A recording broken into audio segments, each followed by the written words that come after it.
제가 말씀드린 바와 같이 하나님의 집으로 돌아오라입니다. 오늘 본문의 내용을 보면은요, 어떤 한 집에 두 아들이 살고 있었는데, 한 아들에 대한 얘기는 오늘 읽은 본문에는 안 나오고요, 그 뒷이야기 25절서부터 나오는 그 이야기에 한 아들의 이야기가 나오는데, 두 아들이 있었는데 둘째 아들 이야기가 오늘 본문에 등장합니다. 근데 둘째 아들이 어떻게 아버지한테 얘기를 합니까? 아버지, 재산을 좀 제게 나눠주십시오. 제가 그 재산을 갖고 여기에 본문에는 안 나와 있지만 제가 제 일을 해보고 싶습니다. 이렇게 아마 얘기를 했을 것 같아요. 그랬더니 아버지께서 친히 자기의 줄 재산, 그 재산을 이미 나중에 줘야 되지만 미리 띄어서 그 아들에게 줍니다. 그랬더니 그 아들이 그 재산을 가지고 어떻게 하죠? 먼 나라에 가서 자기의 어떤 생각을 가지고 자기 어떤 당찬 포부를 가지고 성공하겠다는 그런 마음을 갖고 나갔습니다. 근데 어떻게 됐습니까? 허랑방탕하여서 그 재산을 다 낭비하였다고 13절에 얘기하고 있고요. 14절에 보니까 거기서 끝난 것이 아니라 그가 재산을 다 없앤 후에 나라에까지 흉년이 들어서 궁핍해지는 그런 삶이 되어졌다는 겁니다.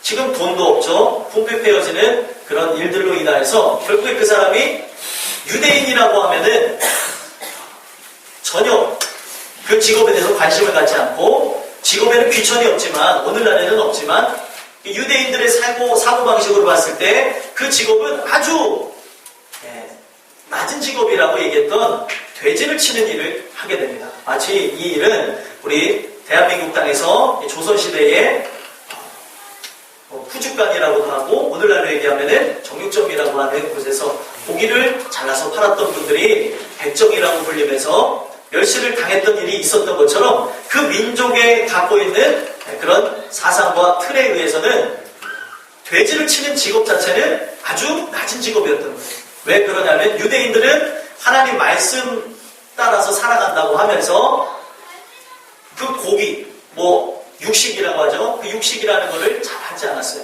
특히 돼지는 먹지 않았는데, 하나님의 말씀을 거역하는 직업이요, 또 그것을 도모하는 일이니까 결국에는 그 직업 자체를 사람들이 다 경멸했었다는 거예요. 그 일 자체가 하나님을 거역한다고 생각하기 때문에 그 민족 정서상 그 일 하는 사람은 아주 하나님을 거역하는 사람이다, 이런 의식이 있었다는 거죠. 근데 그 사람이 그 일만 하는 것만으로도 자기의 어떤 마음 자체가 굉장히 무너지겠죠. 유대인으로서는 절대 갖지 말아야 될 직업인데 너무 어려우니까 그 직업까지 갖게 되면서 결국에는 거기서 끝난 것이 아니라 종의 모습으로 한 사람에게 붙어 사는 그런 형국에까지 이르게 됩니다. 그러게 되면서 어떻게 됩니까? 거기서 끝난 것이 아니라 거기서 일을 하는데 먹을 것조차 없어지는 상황에 이르러요. 여러분들이 살아가면서 힘드셔도 다 잘 드시죠? 아직 식사를 못하고 오신 분들이 있는데 오늘 점심은 보쌈입니다. 학생들이 좋아했죠. 저번에는 제가 저번주에 설교하면서 비빔밥이라고 했더니 우리 교인의 한 분이 설교 중에 비빔밥을 생각하셨다는데, 여러분 제가 또 이 보쌈이라고 했다 해서 보쌈만 기억하지 마시고 제가 여러분들 드리는 이 말씀을 잘 들으시면서 여러분들 은혜 모두가 받게 되길 하는 소망합니다. 그래서 결국에 이 사람이 그 어려움을 겪게 되고 그 문제를 겪게 되면서 그냥 일하는 것만으로는 괜찮은데 먹지 못하는 상황에 이르게 되니까 갑자기 생각이 듭니다. 어떤 생각이요? 아버지 집에 있을 때의 생각, 아버지 집에 있는 종들을 생각한 거예요. 자기가 지금 너무나 힘이 들고 어렵다 보니까 지금 남의 집에 가서 종살이하는 상황에 이르게 된 거죠. 그러니까 종살이를 하는 그 상황을 생각해 보는데, 아버지 집에 있는 종들은 아무리 종으로 있는다 하여도 먹는 것은 풍족하게 먹고 있는데, 자기는 지금 종 노릇하면서 살아가고 있는데 자기는 먹을 게 없는 걸 보면서 아버지의 집이 떠올랐다.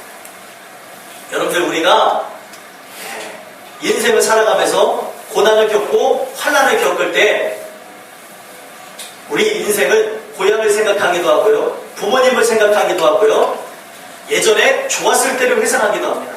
인생이 좋으면요 옛날 생각을 안 해요. 근데 인생이 어려우면 옛날에 그랬었는데 그리고 옛날에 그 땅 샀어야 되는데 이런 생각이 드는 거예요. 아멘. 종종 있으신가 본데 여러분들 이런 생각 다 내려놓으시고 우리가 오늘 이 말씀대로 쭉 들어가서 여러분들 은혜 받는 여러분들이 되셨으면 좋겠습니다.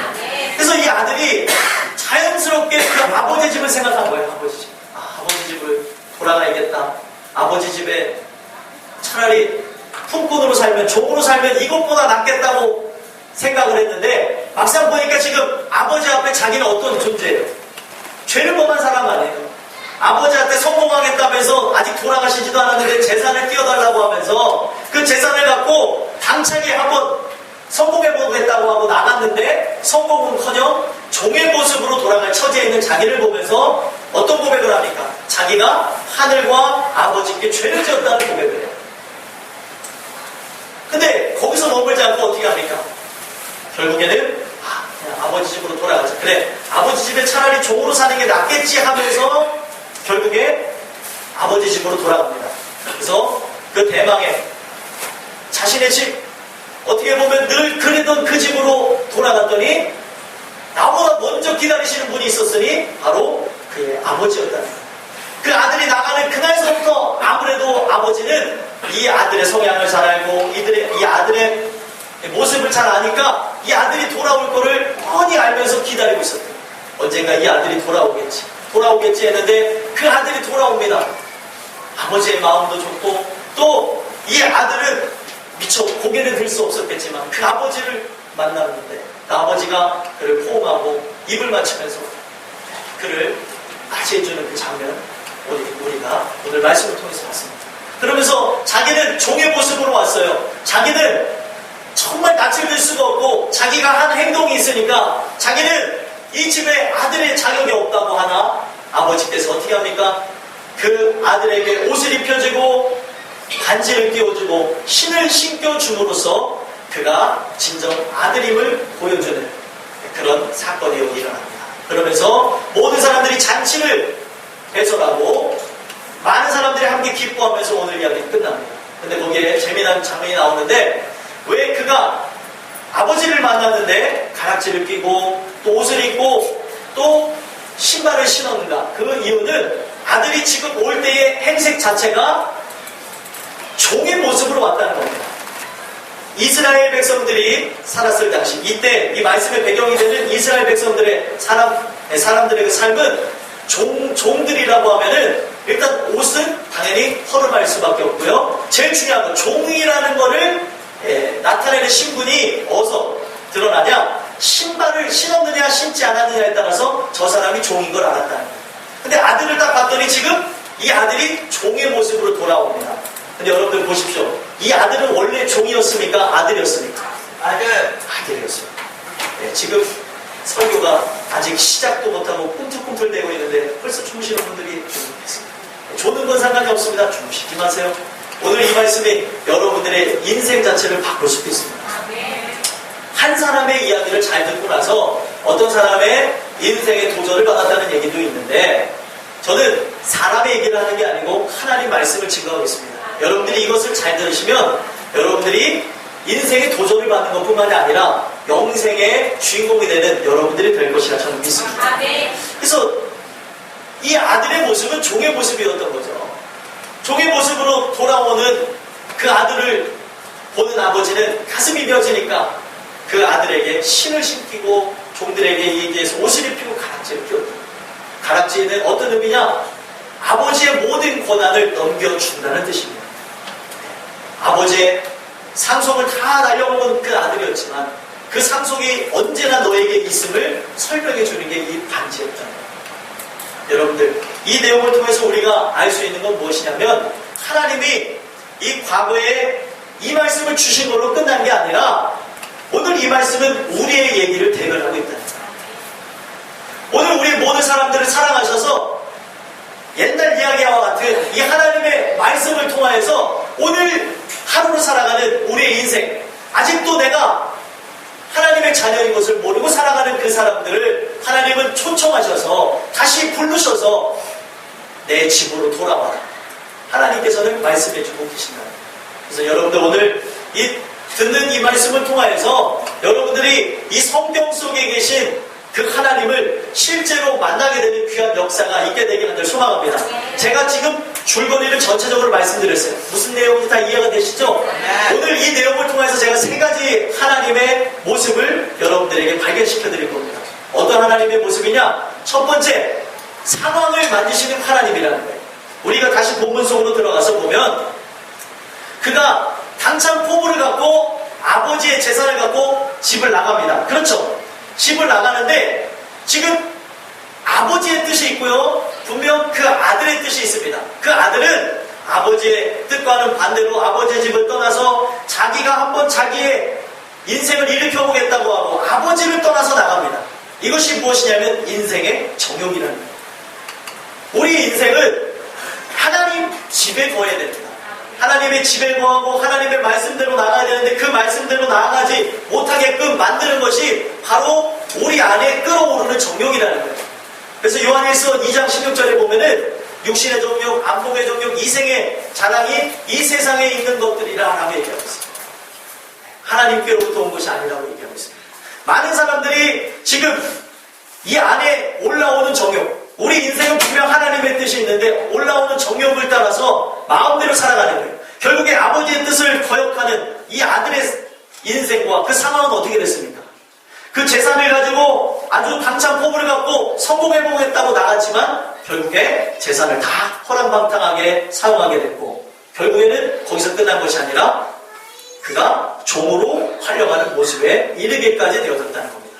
제가 오늘 이 말씀을 통해서 여러분들에게 상황을 만드시는 하나님을 설명해 드리려고 하는데 그 상황을 만드시는 하나님이라고 제가 감히 말할 수 있는 이유는 다른 게 아니라 여러분들 재산을 허랑방탕하게 쓰는 것은 나입니다. 그렇죠? 여러분들이 사용하는 거잖아요. 재산을 갖고 있는 거를 사용하는 건 여러분들이에요. 또 접니다. 그렇죠? 근데 말씀을 들어가서 보면은 14절에 그 나라에 크게 흉년이 들었다는 내용이 나와요. 여러분들 농부의 마음은 아시죠? 농부가 하나님을 다 믿지 않아도 그들이 각종 우상을 섬기면서까지 이 곡식이 잘 되는 것은 다 신의 뜻이라고 얘기를 합니다. 그들이 아무리 정성을 잘 갖고 가더라도 태풍 한 번이면은 이 벼들은 다 고개를 숙이고 이게 연불기 전에 다 무너져 버립니다. 이 곡식으로서의 모습을 갖추지 못한다는 거죠. 적절한 비와 적정한 바람이 불어야 이 벼가 익는다는 소식을 들었습니다. 너무 평온하기만 해도 벼는 익을 수가 없다고 하더라고요. 자, 그걸 통해서 농부들이 얘기하는 걸 보면 자기네들이 어떤 신을 특정적으로 믿지 않지만 이 세상에 이 모든 것을 주관하는 신이 있다는 것을 자기네들이 고백한다라는 얘기를 제가 들었거든요. 이걸 통해서도 알 수 있는 게 무엇이냐면 여러분들 나라가 흉년이 되고 또 우리가 할 수 없는 그런 부분들 한 영혼을 위해서 하나님은 한 영혼을 구원하기 위해서 한 나라까지 흉년에 이르게 하시는 분이라는 거예요. 이 사람이 깨닫지 못하니까 나라를 흔들어 버립니다. 성경에 보면 하나님이 한 영혼을 구원하기 위해서 나라를 흔드는 일들이 많이 나와요. 오죽 못 깨달으면 그 사람들에게 하나님께서는 예레미야 6장에 보니까 이방 군대를 보내어서 그 침략을 통하여서 하나님을 알게 하고 그들이 섬겼던 모든 우상이 쓸모없는 것임을 알게 하는 그런 사건이 나온다는 거예요. 이 모든 걸 통해서 알 수 있는 건 무엇이냐면 하나님은 한 영혼을 구원하기 위해서 삼라 만상을 주관하시고 하나님은 한 영혼을 구원하기 위해서는 나라도 들었다 놨다 할 수 있는 분이 우리 하나님이시라는 거예요. 아멘이십니까? 은혜 받은 사람은 이 말이 무엇인 줄 압니다. 아, 하나님이 나란 사람을 구원하기 위해서 이 나라에 부흥도 주시고 이 나라에 쇠약도 주시는구나. 여러분들 우리 대한민국에 부흥이 잘 안 되는 시점이 있었지만 그 안 되는 시점 가운데에 그 어려움들을 겪으면서 어떤 일들이 일어났냐면 여러분들이 잘 아시는 일이죠. 1998년에 우리 대한민국의 IMF가 터집니다. IMF가 터지면서 종교인들은 교회를 떠났어요.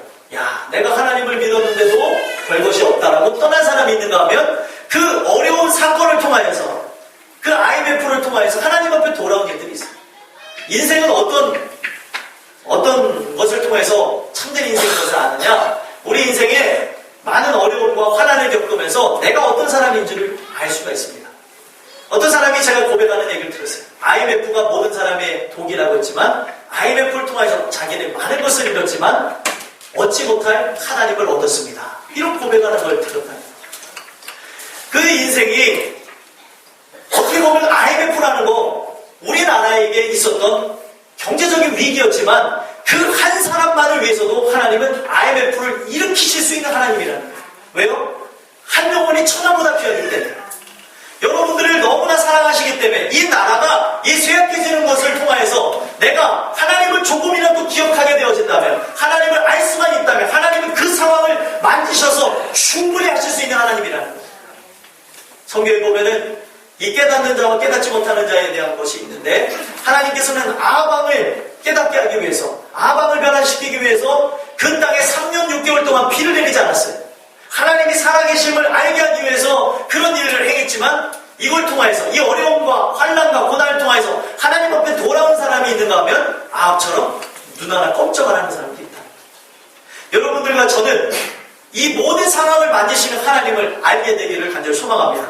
이 지금 돌아온 탕자의 비유를 통하여서 그 탕자의 삶을 하나님께서 만드셔서 결국에 그가 바닥까지 떨어지는 상황, 재산은 자기가 허랑방탕하게 쓸 수 있지만 나라가 흉년이 들고 그것으로 인해서 그가 먹을 수 있는 그런 환경조차 되지 못하는 것. 시험나무 열매라는 것은 가난한 사람들이 흔히 먹을 수 있는 열매입니다. 날씨가 워낙 좋다 보니까 가난한 사람들이 그걸 손쉽게 따서 먹을 수 있는 건데, 이것조차 먹기 힘들었다는 것은 나라가 얼마나 어려웠냐는 거예요. 이 시험나무 열매가 어떤 가정에서는 돼지에게 줬던 것이지만 어떤 사람에게는 자기의 그 생명을 부지하게 되는 중요한 식량이었다는 겁니다. 근데 이 식량조차도 잘 먹지 못하는 자신의 현 상황을 보면서 아버지 집으로 돌아가야겠다는 생각을 했다는 거예요. 오늘 여러분들과 제가 이 말씀을 통해서 보셔야 되는 건 무엇이냐면, 오늘 이 보물 속에 살아계신 그 하나님은 오늘도 살아계셔서 여러분들을 만나게 하시고자, 여러분들을 만나고 싶으셔서 11월 16일 홈커밍데이, 하나님의 집으로 돌아오라 추수감사절을 만드셨다는 거예요. 누구를 위해서요? 나를 위해서요.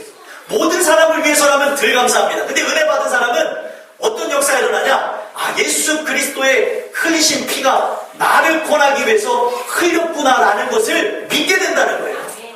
이것이 믿게 되는 것이, 이거는 인간의 힘으로 할 수 있는 것은 아닙니다. 하지만 여러분들이 이 모든 상황을 만드셔서 오늘 이 자리까지 오게 된 것은 엄청난 하나님의 은혜가 있었음을 깨닫게 되는 여러분들과 제가 되기 간절히 소망합니다. 근데 성경에 있는 모든 내용을 보면은 우리 인간은 자기 마음대로 하려는 그런 생각들이 많아요. 하나님이 한 영혼을 구원하기 위해서 충분한 상황을 주십니다. 하나님 앞에 돌아오게끔. 우리가 깨닫지 못하니까 더 격한 상황으로, 종의 모습까지, 어떻게 보면 비참해지는 상황까지 이르게 하십니다. 왜요? 우리가 돌아오지 못하니까. 하나님은요, 이 땅에 관심이 있는 게 아닙니다. 저 하늘에 여러분들이 영원토록 살게 하시는 것에 관심이 있어서 이 모든 걸 하신다는 거예요.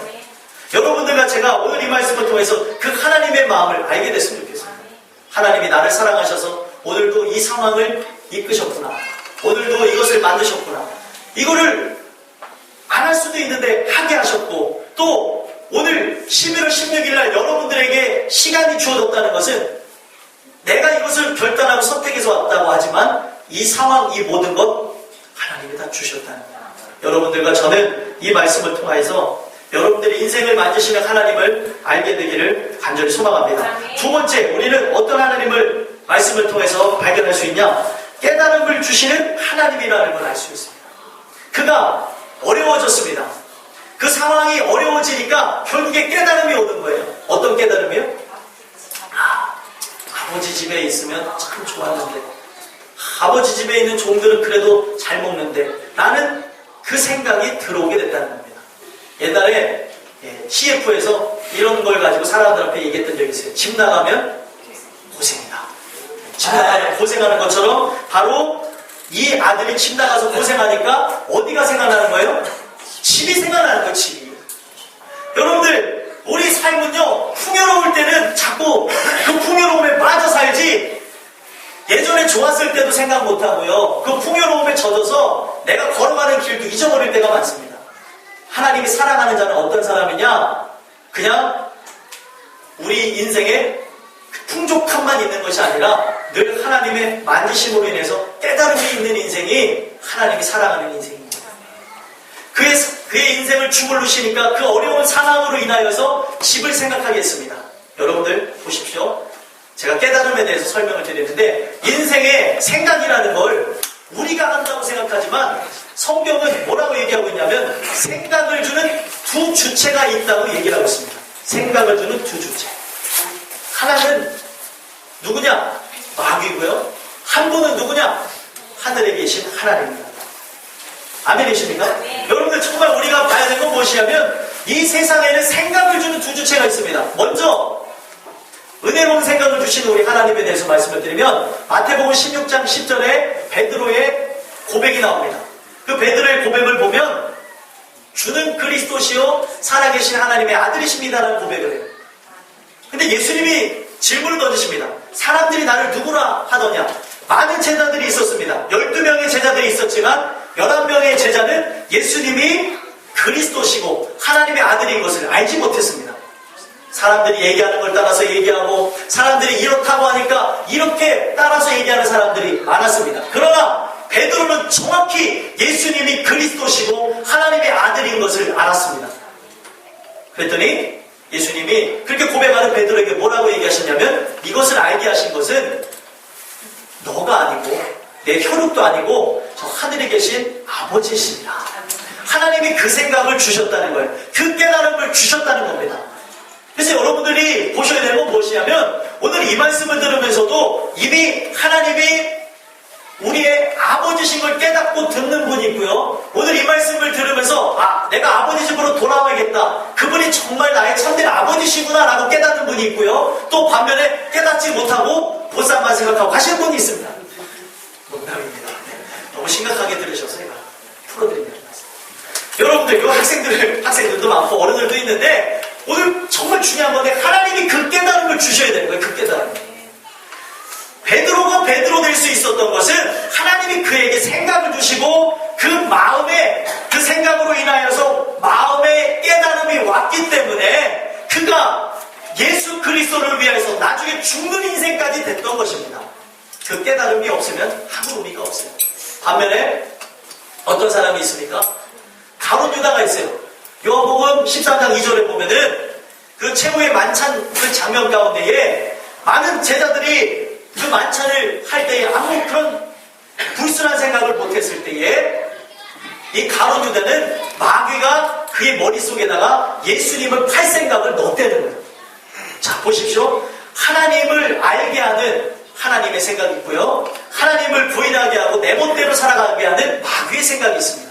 이걸 통해서 제가 여러분들한테 확신하면서 설명해 드리는데 하나님을 알게 하는 그 생각 누가 주는 겁니까? 하나님이 주시는 거예요. 그러면은 이 말씀을 통해서 보면은 이 아들이 그 여러 가지 상황으로 인해서 아버지 집으로 돌아가야지라는 그 생각은 누가 주신 겁니까? 하나님이 주신 거예요. 하나님이 그 생각을 불어 넣어주셨기 때문에 그 아들이 모든 걸 털고 집으로 돌아갈 수 있었던 것입니다. 오늘 여러분들이 이 자리에 오게 된 건 내 의지가 아니라 이미 하나님이 여러분들의 마음을 감동시켜서 나온 것이라 믿습니다. 여러분들 정말 우리 기독교가 잘못되는 게 무엇이냐면 교회 안에 앉아있는 탕자들이 많아요. 이것은 어떤 말이냐? 하나님의 아들로서 앉아있는 것이 아니라 그냥 그 자리에만 앉아있는 탕자인 상태로 있는 사람들이 많다는 거예요. 몸은 이 자리를 돌아가는데 마음은 이미 저 바깥에 있어요. 오늘 밖에 나가서 무슨 일을 해야 되는데 뭘 해야 되는데 학생들은 축구를 해야 되고 또 여자친구 만나야 되고 남자친구 만나야 되고 또 우리 부모님들은 일을 해야 되고 뭘 해야 되고 하나님의 자리에 있으나 다른 생각을 하고 있고요. 또 중요한 것은 잠깐 그런 생각이 드는 것은 우리가 이해할 수 있는 부분이지만 몸은 여기 앉아있지만 마음은 세상 사람으로 있는 사람들이 너무나 많다는 거예요. 왜 이런 일이 일어나냐? 자꾸 학습이라는 걸 통해서 예수님은 그리스도시다. 예수님은 하나님의 아들이다 라고 하는 학습을 통해서 머리로는 그분을 압니다. 그러나 마음에서 베드로가 고백했던 것처럼 주님이 진짜 그리스도시고 하나님의 아들이라는 걸 그들은 믿지 못하고 있다는 거예요. 그러다 보니까 자꾸 종교인의 모습을 갖고 이 자리에 앉아있지만 동상이모 같은 자리에서 우리가 있지만 또 같은 자리에서 꿈을 꾸지만 다른 꿈을 꾸는 거예요. 여러분들과 저는 오늘 이 말씀을 통해서 그 아들을 아버지의 집으로 돌리게 하신 그 하나님의 은혜가 여러분들에게 입혀짐으로 모든 여러분들의 영혼이 하나님 앞에 돌아오게 되게 하길 소망합니다. 나중에 집에 가서 읽어보세요. 궁금하시면 마태복음 16장에 나와야 되는 16절 이하의 내용을 보면 나중에 예수님이 어떤 말씀을 하시냐면 제자들에게 경고하사 자기가 그리스도인 것을 사람들에게 알리지 말라고 얘기합니다. 왜 그럴까요? 왜 그러냐? 내가 봤더니 저분이 그리스도시다. 저분이 하나님의 아들이다. 라고 얘기를 하잖아요. 사람들이 그것을 학습으로 받아들이면 제일 중요한 것은요. 입으로는 하나님의 아들이라고 고백합니다. 머리로는 하나님의 아들인 걸 알지만 가슴에서 그분을 하나님의 아들로 느끼는 제일 중요한 성령의 역사, 하나님의 은혜의 역사가 없는 모습으로 인해서 종교인이 되어지고 그냥 교회에 앉아있는 사람이 되기 때문에 예수님은 그것을 숨기셨다는 거예요. 오늘 우리가 봐야 되는 건 무엇이냐면 로마서에 이런 말씀이 있습니다. 마음으로 믿어 의에 이르고 입으로 시인하여 구원을 얻느니라. 근데 오늘날 교회는 거꾸로 됐어요. 자꾸 교육하죠, 가르치죠. 이걸 통해서 실제적인 하나님을 만나는 역사가 일어나야 되는데 머리로만 하나님이 그리스도인 걸 알아요. 하나님 아들 예수 그리스도가 그리스도인 것만 압니다. 그리고 그 예수님이 하나님의 아들인 걸 알아요. 근데 이 가슴에서 이런 고백이 나오지 않다 보니까 결국에 교회를 다니다가도 20년 믿다가도 떠나가는 이유가 참된 고백이 없었다는 거예요. 고백이라는 건 어디서 나오는 겁니까? 마음에서 나오는 겁니다. 마음에서. 옆에 있는 분들한테 마음으로 고백하세요. 사랑합니다. 사랑하면 안 되죠? 어색하잖아요. 쳐다보기도 힘들잖아요. 네? 한번 해보세요. 사랑합니다. 한번 해보세요. 사랑합니다. 네. 쉽지 않습니다. 그렇죠? 네? 아니, 동생이 앉았어요. 또 오늘. 동생분이 앉아있으면 당연히 사랑하겠죠. 우리 또 사랑하는 집사님이 앉아있으니까 사랑하겠죠. 근데 여러분들 원수와 같은 분이 옆에 앉아있으면 사랑합니다. 네? 옆에 있는 분 지금 사랑하는 분 맞으시죠? 네. 아멘이 안 나오는 분은 어디 북한에서 나오죠. 여러분들 우리가 이 마음으로 고백하는 거 이게 쉬운 게 아닙니다. 그래서 여러분들 여기에 여성분들이 많고 또 남성분들이 많은데 아내가 하는 말, 남편이 하는 말 거기에 영혼이 담긴 것, 영혼이 안 담긴 거 압니까? 모릅니까? 그냥 말을 할 때에 습관적으로 하는 말과 실제로 하는 말을 압니다. 우리는. 제일 중요한 것은요, 오늘 많은 사람들이 이 학습에 의하여서 주님이 그리스도인 건 다 압니다. 하나님의 아들인 건 아는데 이 마음에서 깨닫는 역사가 없이 입으로만 먼저 고백하니까 자기가 구원받은 줄 착각하고 자기 멋대로 살아가는 사람들도 많고요. 하나님을 떠나는 이유가 이 마음에서의 하나님이 주시는 그 은혜의 역사가 없어서 그렇다는 거예요. 아무리 여러분들 성경을 강제로 익혀보십시오. 강제로 읽는 거에는 이거는 역사가 일어나지 않습니다. 강제로 여러분들이 모든 걸 해보십시오. 율법, 이 모든 것을 행동에 의해서 하는 것은 역사가 일어나지 않습니다. 하나님이 역사하셔요. 물론 거기서 하나님이 역사하실 수도 있지만 제일 중요한 것은요, 이 모든 부분에 하나님이 은혜를 주시지 않으면 그 인생의 깨달음이라는 건 이루어질 수가 없는 것이라는 거예요. 여러분들과 저는 그 하나님이 주시는 깨달음이 여러분들에게 입혀져서 아버지 집으로 돌아와야지, 내가 하나님의 집으로 돌아와야지, 이런 생각을 갖게 되어지길 간절히 소망합니다. 여러분들, 오늘 우리가 그 생각, 내가 가지는 생각이 아니에요. 내가 결단하는 게 아닙니다. 그렇기 때문에 구원이라는 것은 다 하나님이 하신다고 얘기하는 거예요. 인생이 함부로 하나님 앞에 돌아올 수 없습니다. 내 결단으로 돌아온 사람은 자기의 결단으로 또 나갑니다. 여러분들과 저는 하나님이 주시는 그 은혜의 생각과 그 마음의 감동을 통하여서 아버지 집으로 돌아오게 되게 하는 소망합니다. 이 시간에 몸만 앉아 계시는 여러분들이 아니라 여러분들의 영혼도 하나님의 집으로 돌아오게 되게 소망합니다. 정말 중요한 거예요. 이것이 이루어지지 않으면 아무 의미가 없습니다. 오늘날 교회 사람은 많아져요. 그러나 사람은 많아졌지만 그 자리에 진짜 하나님의 자녀들이, 우리 땅끝 교회 우리 식구들은요, 모든 하나님의 역사를 통하여서 하나님의 집으로 돌아오는 그 깨달음이 여러분들에게 입혀지게 되게 하는 소망합니다.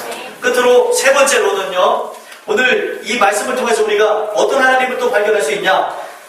나를 사랑하시는 하나님을 발견할 수 있다. 나를 사랑하시는 하나님.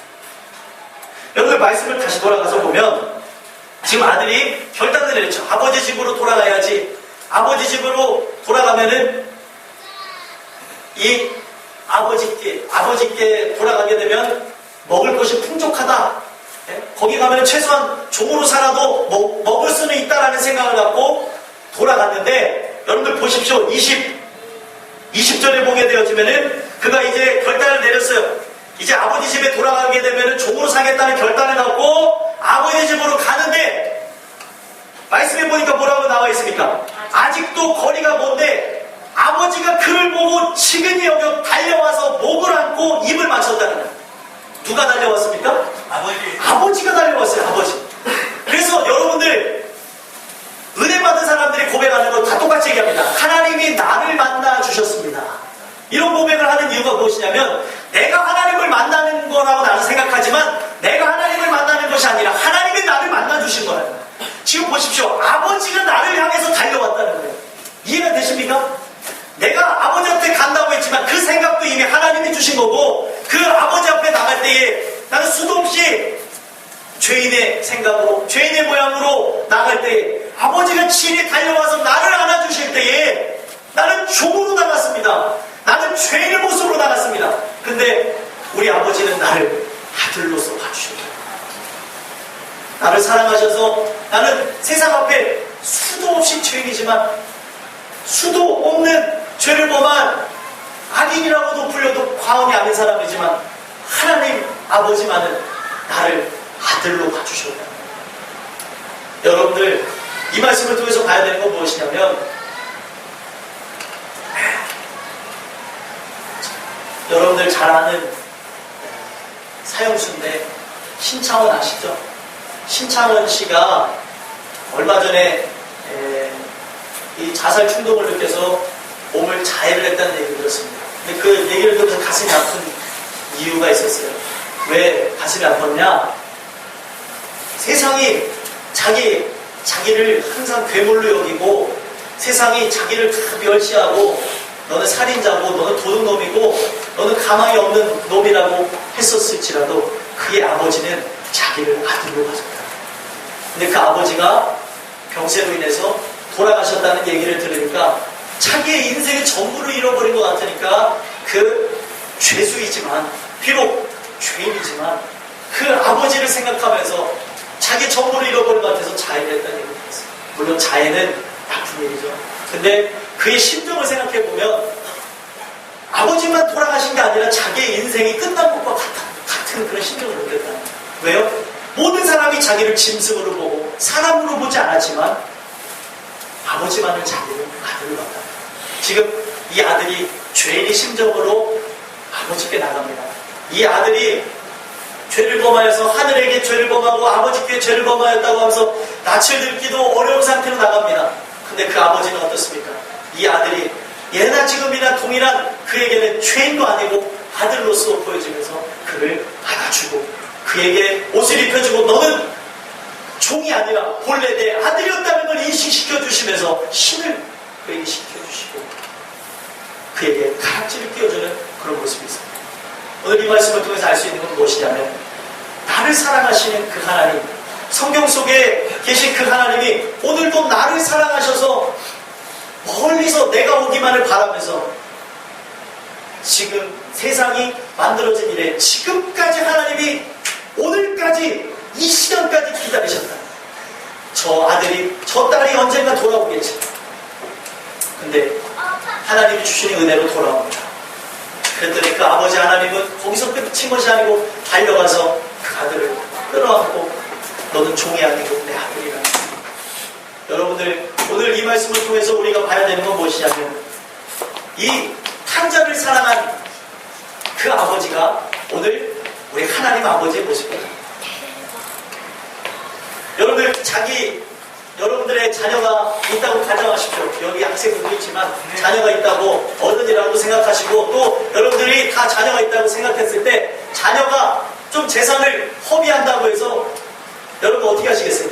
그날서부터 아들이 내가 아버지 종으로 살겠습니다. 그래, 오늘서부터 종으로 살아라. 일단 저기부터 청소하고 와라 하는 분이 있습니까? 용서해줘요? 용서해주지 않습니까? 용서를 안 해주는 분들 봐 오셨나?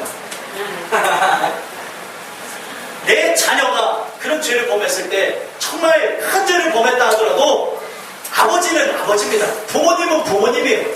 왜 그렇습니까? 또 용서를 해준다는 거지.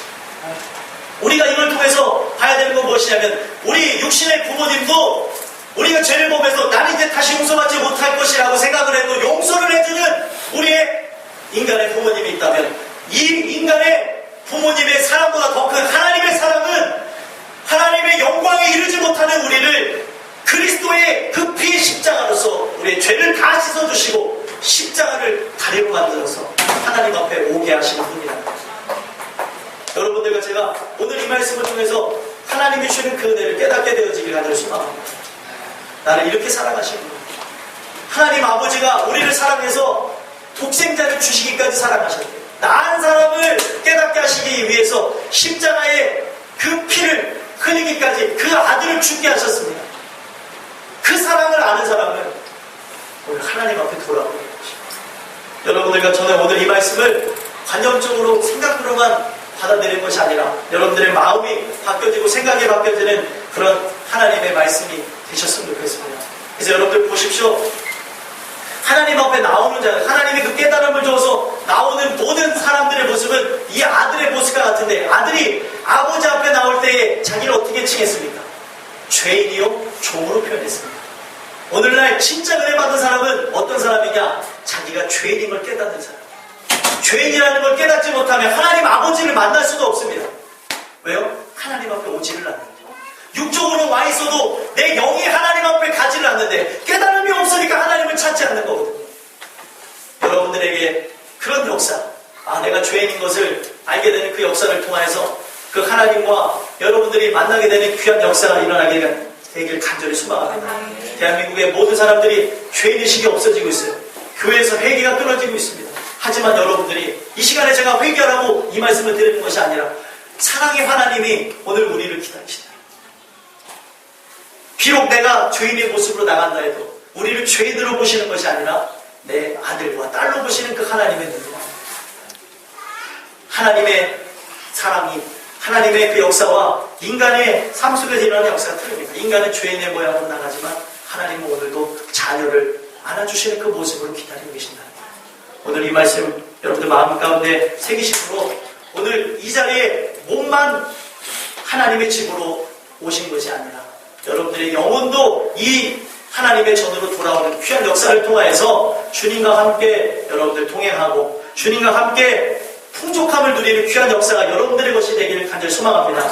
결국에 이 아버지와 아들이 만나게 되니까 어떤 일이 일어납니까? 들어보니까 23절 24절에 보니까 살찐 송아지를 끌어다가 잡으라 우리가 먹고 즐기자. 내 아들은 죽었다가 다시 살아났으며 내가 잃었다가 다시 얻었노라 하니 그들이 즐거워하더라. 하나님과의 만남은 이렇게 풍성함을 누리고 기쁨이 넘쳐나는 것입니다. 그래서 오늘 우리 교회에서도 돼지를 잡았어요. 보쌈을 여러분들에게 하나님이 여러분들에 관해서 잔치를 배설하셨습니다. 고기가 좀 모자란다 해도 고기가 이왕 준비할 거면 더 준비하지 이러지 마시고 여러분들 고기를 들으면서 하나님이 나를 위해서 이 잔치를 배설하셨구나. 지금 여기서만 잔치가 배설된 게 아니라 한 사람이 돌아올 때에 말씀해 보니까 나중에 15장을 누가 보면 15장 관심 있으면 집에 가서 읽어보시면 하늘에서 잔치가 열리게 된대요. 한 사람이 돌아오고요. 여러분들이 오늘 이 말씀의 주인공이십니다. 오늘 이 말씀이 여러분들 심령 가운데 다 이루어져서 모든 영혼들이 하나님의 집으로 돌아오는 귀한 역사가 일어나게 되길 주 예수 그리스도를 간절히 소망합니다. 기도하겠습니다. 하나님 감사합니다. 하나님의 집으로 돌아오라는 말씀을 갖고 나왔습니다. 주님